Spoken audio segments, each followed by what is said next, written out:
Thanks for inviting us in. It's now 11 o'clock. Now, we want to begin tonight with a snap decision that could have millions of Americans struggling to pay for food. Now, federal leaders say there won't be enough money to pay out those kinds of benefits next month.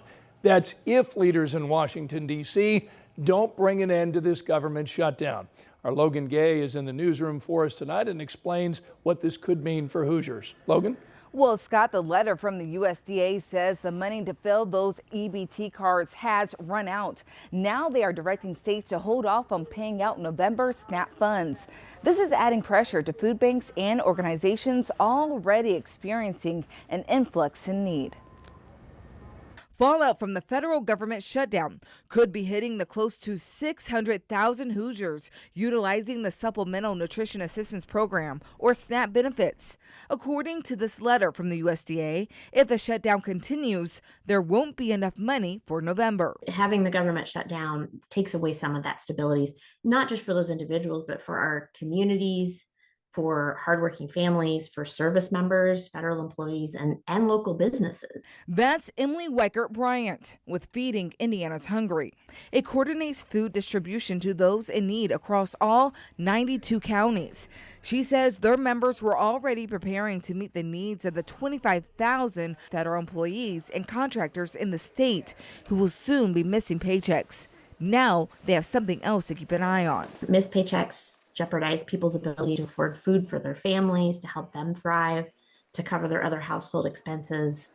And hardworking individuals may be forced to turn to their local food bank for food assistance until that stability is restored. But there is some hope for Hoosiers. She says Indiana's benefits don't start issuing until the 5th of the month, which gives Hoosiers a little more wiggle room than some other states. But it's not much. This is not a normal moment. It's a time where we would likely face increased demand, but we will continue to be there, and we want to know that there are places available for help. So Bryant emphasizes that SNAP and WIC benefits for this month are still there. If you haven't gotten yours yet, she says they're loading and those benefits will not disappear.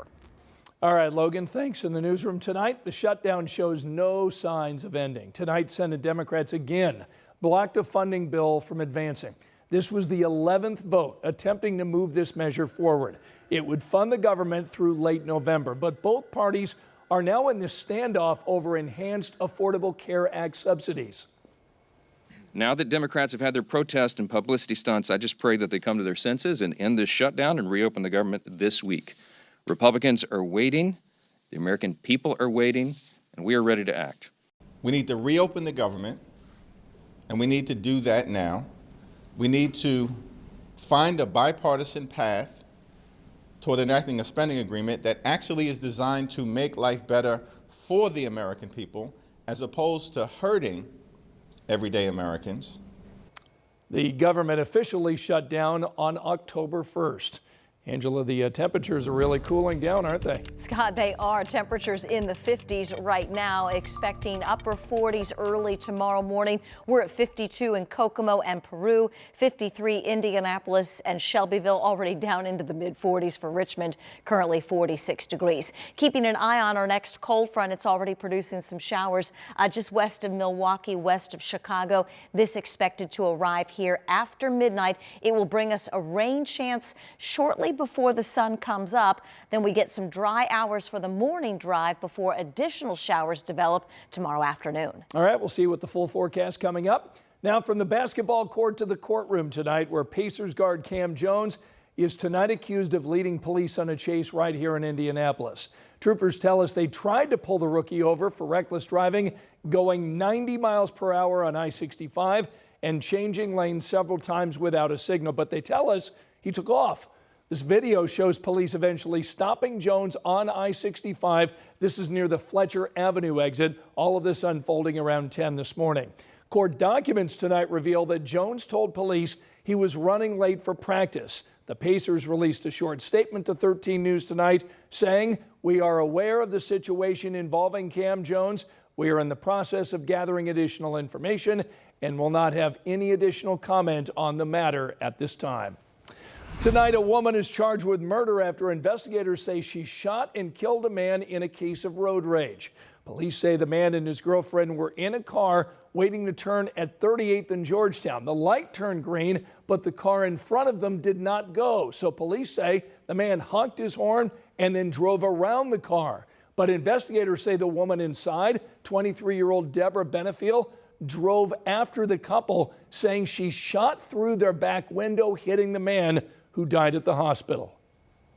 This was literally just a simple honk of the horn between two people who didn't know each other, a seemingly insignificant incident that happens every day in our community, only this time someone lost their life. Court documents reveal police used license plate readers, security video, and witness descriptions to find Benefield. She's due in court tomorrow morning. And now to Hancock County tonight, where a man is now on trial for a hit-and-run crash that left a teen boy critically injured. Aaron McGee tonight is charged with leaving the scene of an accident causing catastrophic injuries. This wreck happened more than 2 years ago. Jasper Young was 13 at the time and riding his bike home on State Road 109 in Wilkinson when he was hit. He suffered a severe brain injury and several fractures. Then came 6 months in a Chicago rehab facility, learning how to do the things that we all take for granted, things like speaking, walking, and reading.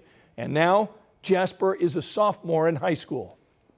The ability that Jasper has to live independently, doing normal, everyday activities of his same-age peers, was significantly impaired. And I will ask you to hold the defendant responsible for leaving Jasper, fighting for his life, and changing the trajectory of the rest of it due to the traumatic brain injury that he will suffer lifelong effects. The defense team argues that Jasper's recovery is proof that McGee is not guilty of the crime with which he's charged. Indiana law defines a catastrophic injury as bodily injury so severe that a person's ability to live independently is significantly impaired for a period of at least a year. Jasper himself is expected to testify in this case later this week. Here's a look at the other stories making headlines right now. Tonight we're learning investigators recently returned to Fox Hollow Farm. That's the Westfield property where investigators believe Herb Baumeister killed dozens of men back in the 1990s. The Hamilton County coroner says cadaver dogs alerted them to an area on the property, saying that prompted an excavation, but it did not turn up any additional human remains. Investigators just identified a man shot and killed at an apartment complex on the northeast side of Indianapolis. 21-year-old Kayvon McClung died shortly after medics arrived at the scene near 42nd and Post. All of this happening Sunday afternoon. Police made an arrest in the case, but the prosecutor's office has not announced formal charges. Tonight, a man who's accused of hitting and killing an Indiana State Trooper say he is too mentally disabled for a sentence that would be life in prison without the chance of parole. But the judge in the case says they failed to prove it. Eddie Jones is charged with the murder of Trooper Aaron Smith. Smith died in June of 2023, while police say he was trying to stop Jones during a chase. A stretch of Capitol Avenue is now closed between 14th and 16th Streets. The closure is tied to construction of IU Health's new hospital. It's expected to last the next several months. There's a new deadline in place tonight to address problems at Washington Square Mall. City County Councilor Michael Paul Hart says a judge gave the owners until December 11th to address water leaks and ventilation issues. Hart says he plans to meet with the mall's owners and discuss future plans for that space. Remember, you can find all of our latest local stories anytime on our 13 News app.